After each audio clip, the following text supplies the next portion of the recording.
Ang huling biyahe sa Cannon Road. Marami ng kwento ang umiikot tungkol sa Cannon Road.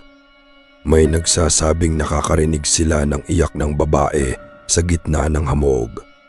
May mga truck driver namang nagsasabing may pasaherong sumasabay sa kanila, ngunit nawawala bago sila makarating sa Lion's Head.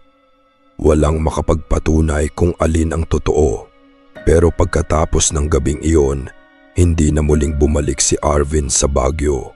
Delivery driver si Arvin. Halos linggo-linggo siyang bumibiyahe mula Pampanga papuntang Baguio. Sanay na siya sa matatarik na kurbada ng Cannon Road, sa malamig na hangin at sa biglaang kapal ng hamog. Hindi rin siya naniniwala sa mga multo. Kapag inaantok ka lang, kung ano-ano na ang nakikita mo, lagi niyang sinasabi sa mga kasamahan. Isang gabi ng Nobyembre, pasado 11:00 na nang makaalis siya mula sa warehouse sa Rosario, La Union. Habang paakyat sa Cannon Road, nagsimula ng bumuhos ang ambon. Pagdating niya sa bahagi malapit sa Camp 6, halos wala na siyang makita. Mabagal niyang pinaandar ang van, walang ibang sasakyan, tahimik. Tanging tunog lamang ng makina at ulan ang maririnig. Paglampas niya sa isang matalim na kurbada, may nakita siyang babae. Nakatayo ito sa gilid ng kalsada, nakasuot ng lumang kulay kremang bestida na parang nabasa ng ulan. Wala itong payong, hindi gumagalaw. Napailing si Arvin. Sino namang maglalakad dito sa ganitong oras? Huminto siya, bahagyang ibinaba ang salamin. "Miss, okay lang ba kayo?" Hindi agad sumagot ang babae. Maya-maya, dahan-dahan itong lumapit.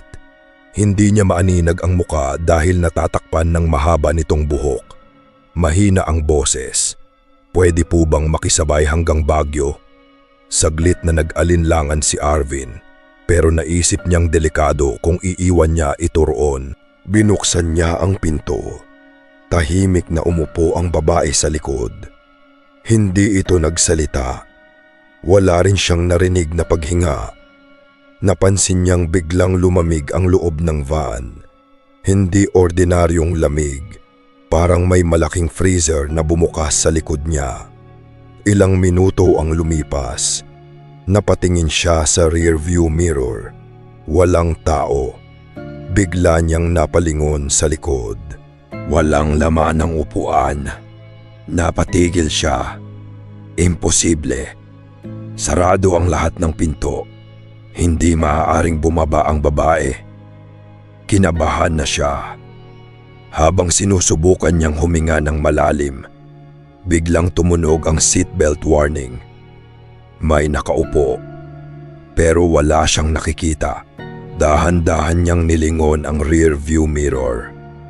Unti-unting lumitaw ang refleksyon. Nandoon ang babae. Nakaupo, nakatungo. Ngunit sa salamin lamang siya makikita. Hindi sa aktual na upuan. Nanigas ang katawan ni Arvin. Maya-maya, unti-unting umangat ang ulo ng babae. Doon niya nakita ang mukha nito. Puno ng maliliit na hiwa. May mga piraso ng salamin na nakabaon sa pisngi at ang kanang bahagi ng ulo nito ay tila nadurog sa isang malakas na banggaan. Ngumiti ito. Pagkatapos ay nagsalita. "Hindi ako nakarating."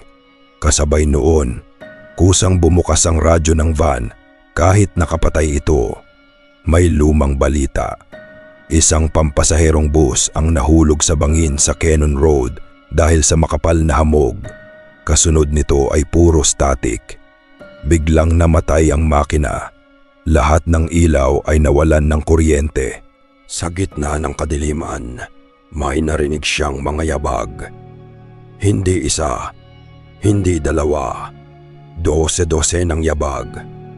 Parang maraming taong naglalakad paikot sa sasakyan. May kumakatok sa iba't ibang bahagi ng van. Tok, tok, tok. May mga kamay na dumadampi sa mga bintana. Ngunit walang anumang anino. Pagkaraan ng ilang segundo, sabay-sabay silang tumigil. Tumunog muli ang makina. Bumukas ang ilaw at nawala ang babae. Halos hindi na huminto si Arvin hanggang makarating siya sa Baguio. Kinabukasan, ikinuwento niya ang nangyari sa matandang caretaker ng pinagtuluyan niya. Tahimik lamang itong nakinig. Pagkatapos ay sinabi nito, "Hindi ikaw ang una. Noong dekada 70, marami ang namatay sa mga aksidente sa Cannon Road. Kapag makapal ang hamog at may humihingi ng sakay, huwag mong ihihinto ang sasakyan." Hindi na nagsalita si Arvin. Bago siya umuwi, dumaan siya sa isang maliit na tindahan malapit sa Lion's Head. Habang nagbabayad siya, may matandang babae ang tumingin sa kanya. "Ikaw ba yung driver kagabi?" Tumango siya. "May kasama ka." Napakunot ang noo ni Arvin.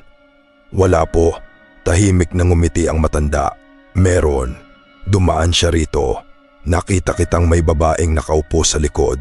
Tumigil ang tibok ng puso ni Arvin dahil alam niyang wala nang ibang nakakita sa babaeng iyon maliban sa kanya at sa matandang tila matagal nang alam na may mga kaluluwang hindi pa rin nakakaalis sa makakapal na hamog ng Cannon Road.